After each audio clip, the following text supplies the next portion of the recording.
Мини-тракторы, культиваторы, опрыскиватели, косилки, одним словом, все необходимое для развития питомника Абхазии. Укомплектованы все трактора и мотоблоки. Мы старались, Люсик Яковлевич. Но Мы низкий старались. поклон, огромное вам спасибо. Я думаю, что и результат в течение года-два, но питомник, вы знаете, 3 года надо, чтобы его наладить. Я думаю, что к этому времени реально мы будем видеть результаты. Без питомника не будет садов, говорит директор научно-исследовательского института Академии наук Абхазии Лёсик Айба. Возвращаясь к предыстории создания питомника, Лёсик Айба рассказал, как в 2011 году здесь было развернуто большое хозяйство, однако спустя 3 года финансирование было прекращено. Размножали субтропические культуры, те, которые изучены в наших условиях, перспективные и внедряли. Наш питомник занимал 30 гектаров.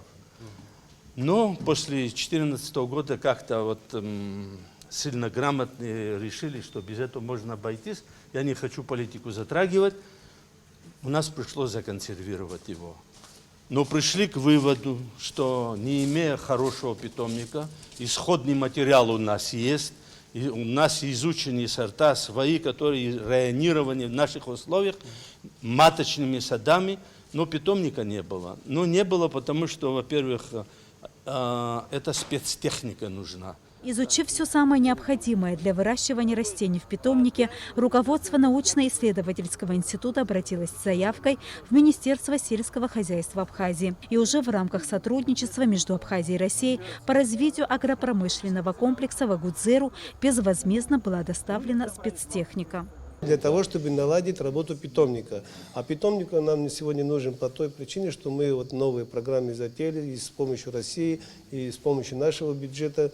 И вот небольшие крестьянско-фермерские хозяйства, закладка садов, субтропических культур, где нам необходимы саженцы. И саженцы, которые выращиваются здесь в Абхазии, в этом питомнике, они очень имеют перспективу. По словам директора Департамента растениеводства, механизации, защиты растений Минсельхоза России Романа Некрасова, министр сельского хозяйства России Дмитрий Патрушев придает большое значение сотрудничеству с Абхазией. Эта поставка, именно вот та партия, которую мы сегодня с вами видим, она предназначена для развития питомниководства в Республике Абхазия. Мы считаем, что потенциал региона огромный именно в плане выращивания цитрусовых, именно в плане выращивания плодовых, поэтому мы сделаем все для того, чтобы эта отрасль в Республике Абхазия развивалась. Ну и, конечно, наша задача – это 1 миллион саженцев в год, произведенные на территории республики. И, как уверяют ученые, как уверяют эксперты, вот именно этого набора техники достаточно, чтобы этот целевой показатель выполнить. Лёсик Айба провел небольшую экскурсию по питомнику для российских коллег. По его словам, для сохранения генофонда растения Абхазии здесь делается все возможное. Растет все, что должно расти в Абхазии. Мы сохраняем генофонд.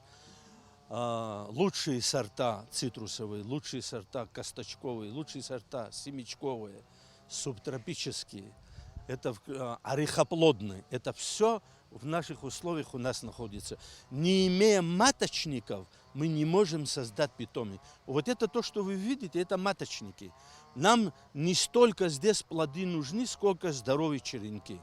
А чтобы иметь здоровый черенок, обязательно надо иметь технику, которую, чтобы можно было реально лечить. Сегодня наше правительство понимает, благодаря те люди, которые сегодня дали нам возможность опять почувствовать, что у нас еще силы хватает, знаний есть.